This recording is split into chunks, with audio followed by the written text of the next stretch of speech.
G'day folks, how are we? Guess what? It's that time of year again. That's right, it's winter time. Today I'm going out to get some wood. So I thought I'd bring you guys along so you can see how us country folks keep warm throughout the winter.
I thought I'd stop and have a bit of lunch. So I'll get the fire going. I'm going to cook myself a couple of snags and some onion. Today I got the fire going with a fairly simple method. There is many methods out there on YouTube to get a fire going. I won't name them all. But today I simply just used a fire lighter I bought from home, cut a bit of dry kindling because I didn't know how wet it was going to be out here, and yeah, now I'm just putting a bit of sugar gum from around the area on top of it. I'm going to get myself some few little coals, and I'm going to just have something to eat. So, all right. So hopefully you enjoy this little cooking segment. And then we'll get straight back into the wood cutting, which is what we're here for today.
So there you go, guys.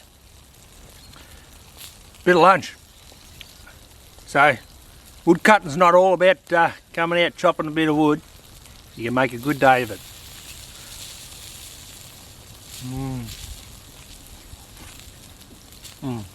Beautiful.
Unfortunately, that's the downside of cutting wood. Not many people can handle these old fellas, but they're not poisonous. They mean no harm to anyone. We're invading their home. So yeah, it's a bit sad, but unfortunately I'm only cutting dead wood here.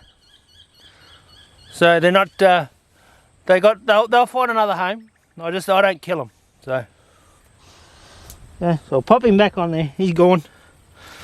So yeah, that's the only downside of chopping wood in the bush. So a lot of people can't handle that. So.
G'day guys, how are we? I hope you enjoyed tagging along today on a typical winter's wood cutting day. I've just had a shower because I was a little bit dirty, but it's now time to sit back, enjoy the fire, have a hot cup of chocolate and call it a day very soon. So, hope you enjoyed the video. See you next time.